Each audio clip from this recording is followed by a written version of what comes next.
Hello everyone, welcome to Practice Work. So guys, finally the most awaited RV assistant notification is out today. So let's see कि क्या changes हैं, कोई changes हैं भी या नहीं है इस बार. जो वैकेंसीज़ हैं वो हैं 450. ऑब्वियसली ये लास्ट ईयर से 50% कम है. लास्ट ईयर का जो नंबर था अप्रॉक्स 1000 था और इस बार जो वैकेंसीज़ हैं वो 450 हैं. आपका जो वेबसाइट का लिंक है वो 13 सितंबर टू 4 अक्टूबर तक चलेगा. आप इस बिटवीन 13 सितंबर टू 4 अक्टूबर तक अपना फॉर्म फिल कर सकते हैं. प्रीलिम्स की जो डेट है वो है 21 और 23 अक्टूबर. तो अभी यहाँ पे मेंशन्ड है टेंटेटिव, बट मोस्ट प्रोबेबली ये सेम डे पे एग्ज़ाम होगा. तो आप ये सोचकर मत चलना कि 4-5 दिन और बढ़ जाएंगे या फिर 1 वीक और एक्सटेंड होगा. इन्हीं डेट्स को टारगेट करके अपनी प्रिपरेशन करना. मेंस का जो एग्ज़ाम है वो टेंटेटिव डेट है अभी December 2.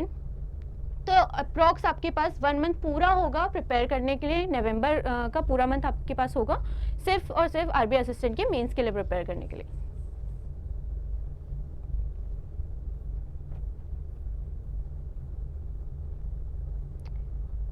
अब जो है state wise vacancies RBI assistant में बहुत बार ऐसा होता है आप किसी पर्टिकुलर स्टेट से हो तो उस स्टेट में आपकी वैकेंसीज नहीं होती हैं, तो आप किसी अदर स्टेट से फॉर्म फिल कर सकते हो. बट इसमें क्या होता है, मेंस के बाद आपका एलपीटी होता है, लैंग्वेज प्रोफिशिएंसी टेस्ट.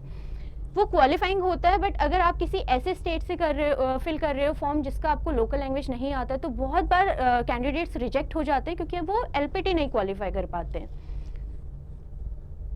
तो अगर हम वैकेंसीज देखें तो इस बार भी सबसे ज़्यादा मुंबई में ही है 101. बट यहाँ पे अब सेम वही है कि लोकल लैंग्वेज आपका मराठी या फिर कोंकणी आपको आनी चाहिए, तब आप ये फॉर्म फिल कर सकते हो. या तो अगर आप को आती है तो बहुत अच्छी बात है. अगर आप एकदम रेडी हो कि आप ये एग्ज़ाम क्लियर कर लोगे, एलपीटी आप क्वालिफाई कर लोगे, तभी आप अदर स्टेट को टारगेट करना फॉर्म फिलिंग के लिए.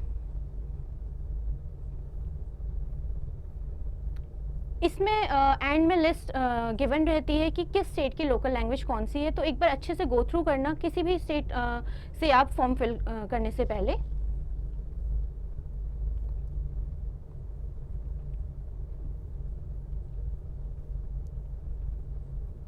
अगर हम एलिजिबिलिटी की बात करें, एज क्राइटेरिया इसमें 20 to 28 ईयर्स होता है.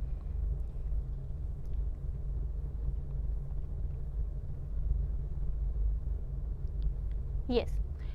Between 20 and 28 years, candidates born not earlier than 2 September 1995. तो ये सारी जो माइन्यूट डिटेल्स हैं ये आप एक बार पूरा गो थ्रू करो, पूरा अच्छे से चेक करो, उसके बाद फॉर्म फिल करना. एजुकेशन क्वालिफिकेशन है वो है bachelors degree with a minimum of 50% marks. अगर हम पैटर्न की बात करें तो पैटर्न आपका सेम है. प्रीलिम्स के लिए इंग्लिश है, आपका न्यूमेरिकल है, रीजनिंग है. इसमें इन्होंने अभी जो सीक्वेंस है वो भी सेम दिया है. अभी पता नहीं है कि ये सीक्वेंस चेंज हो सकता है बाकी एग्जाम्स की तरह या नहीं, और वो इतना मैटर भी नहीं करता. अगर आपका सीक्वेंस में कोई चेंज आता है, प्रीलिम्स की बात अगर मैं करूँ तो उसमें कोई आई डोंट थिंक कि उससे कोई फ़र्क पड़ना चाहिए. तो इसमें सेक्शनल टाइमिंग होती है और इसमें सेक्शनल कट ऑफ भी होती है. आपके 30 क्वेश्चन है इंग्लिश के, न्यूमेरिकल एबिलिटी के 35 क्वेश्चन एंड रीजनिंग के 35 क्वेश्चन. मेंस का अगर हम पैटर्न देखें तो सेम आपका फॉलो हुआ है, reasoning, English, numerical ability, GA and computer knowledge. अब इसमें जो एक डिफाइनिंग स्कोर डिफाइनिंग अगर मैं बात करूँ कि कट ऑफ इसकी हाई रहती है आपकी प्रीलिम्स के लिए भी, इनफैक्ट मेंस के लिए भी. अगर प्रीलिम्स को आप टारगेट कर रहे हो तो डिफरेंस बस इतना होता है क्वालिफाइड स्टूडेंट और जो नहीं क्वालिफाई कर पाता है कि उसकी प्रैक्टिस बहुत ज़्यादा होती है. आप सबको कॉन्सेप्ट्स पता है, आप सब अपना 20 मिनट्स भी टारगेट करोगे तो आप सॉल्व कर लोगे. बट एग्ज़ाम में आप कितने स्पीड से सॉल्व कर रहे हो, आपका क्वेश्चन सिलेक्शन कैसा है और कैसे आप एग्ज़ाम प्रेशर को हैंडल कर रहे हो. 90+ अगर आपको स्कोर करना है तो आपको एकदम परफेक्ट होना पड़ेगा और दिमाग में, माइंड में एकदम क्लियर होगा. अगर 10 क्वेश्चंस आप स्किप कर रहे हो तो बाकी के 90s आपके एकदम करेक्ट हो. तो इसका जो ड्यूरेशन है 30 मिनट्स है for reasoning, English and numerical ability, and for GA is 25 and computer knowledge is 20. अब बहुत सारे स्टूडेंट्स कंप्यूटर नॉलेज को बहुत लाइटली ले लेते हैं, बट आप यहाँ पे देखो इसका जो वेटेज है वो आपका 40 मार्क्स है. तो ये आपका कट ऑफ हाई करेगा क्योंकि इसमें इंटरव्यू नहीं होता है, तो सिर्फ और सिर्फ मेंस ही आपका है. अगर आप अपने स्टेट से फिल कर रहे हो तो फिर तो एलपीटी की भी टेंशन नहीं है. तो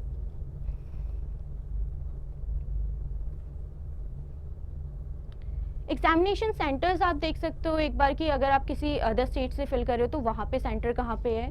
तो वही एक बार आपको ये पूरा नोटिफिकेशन गो थ्रू करना पड़ेगा। अगर आप अपने ही स्टेट से फिल कर रहे हो, आप 20 to 28 हो तो दैट इज़ फाइन।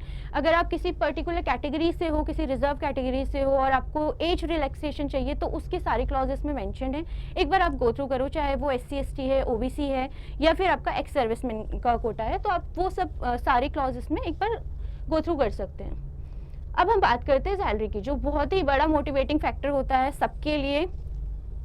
इसमें आपका मंथली ग्रॉस जो है वो होगा अप्रॉक्सीमेटली 47,849 और ये विदाउट HRA है। अगर आप बैंक के गिवन अकोमोडेशन में नहीं स्टे कर रहे हो तो आपको 15% ऑफ पे will be paid to them.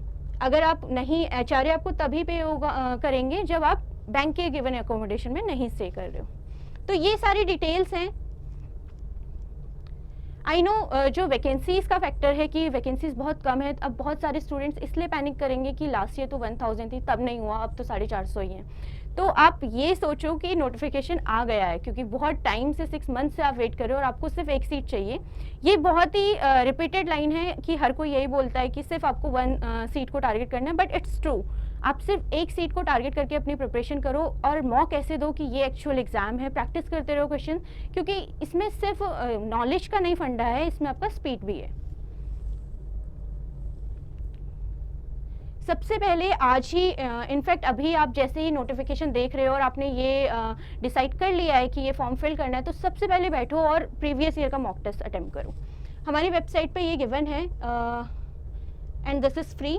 एक बार गो थ्रू करो, ये एग्जैक्ट प्रीवियस ईयर का पैटर्न ही इसमें फॉलो हुआ है, लेवल भी प्रीवियस ईयर का। एक बार इसको गो थ्रू करो, एक बार अटेम्प्ट करो और देखो कि आप अभी प्रेजेंट में कहाँ पे स्टे करते हो। अगर आपके नहीं मार्क्स आ रहे, परसेंटाइल चेक करो, आप अपने स्कोर्स भी चेक मत करो, आप परसेंटाइल चेक करो और देखो कि प्रेजेंट में आप कहाँ स्टैंड करते हो और कितनी और प्रिपरेशन की आपको ज़रूरत है। क्योंकि एग्जाम आपका अक्टूबर में है 21 एंड 23, तो अप्रॉक्स पूरा 1 मंथ प्लस 10 डेज आपके पास हैं। 10 डेज अगर आपको अपनी स्ट्रैटेजी भी फिगर आउट करने में लग जाता है। अब मैं ये मानकर चल रही हूँ कि कॉन्सेप्ट बिल्डिंग आपकी हो चुकी है, बिकॉज बहुत सारे ऑनगोइंग एग्जाम्स चल रहे हैं। SBI PO है आपका, IBPS PO है, IBPS क्लर्क है, RRB PO आप दे चुके हो। ये उन एस्पिरेंट्स की बात हो रही है। कोई भी बैंकिंग एस्पिरेंट है वो सारे ही एग्जाम्स को टारगेट करते हो, तो RBI असिस्टेंट टॉप पे होना चाहिए। तो ये अपॉर्चुनिटी आप मिस नहीं कर सकते हो। तो आज ही से स्टार्ट करो, प्रीवियस ईयर दो और उसमें अटेम्प्ट करो और देखो कि क्या है, कहाँ पे आप एरर हो रहे हैं, कहाँ पे मिस्टेक्स हो रही हैं, या कौन से टॉपिक है जिनमें आपको और प्रैक्टिस करनी है, या फिर ऐसा है किसी टॉपिक को आप बहुत अच्छे से आपको आता है, आप सॉल्व कर लेते हो, बट वो टाइम लग रहा है, या फिर आपको क्वेश्चन सिलेक्शन नहीं आ रहा है। तो ये बेस्ट टाइम है मॉक्स अटेम्प्ट करने का। और हमारा फ्री मॉक भी अभी लाइव है, जो फर्स्ट मॉक है दैट इज़ फ्री। तो आप ये भी अटेम्प्ट करो और देखो कि क्या क्या है, कहाँ कौन कौन से एरियाज़ पे अभी वर्क करने की बहुत ज़रूरत है। एक और अपडेट है, PM बैंकिंग प्रो। हमने recently PM banking pro launch किया है। इसमें आपको कॉम्बिनेशन में मिलता है आप complete banking PDF course plus banking pro 12 months. तो अगर आप ये परचेज करते हो,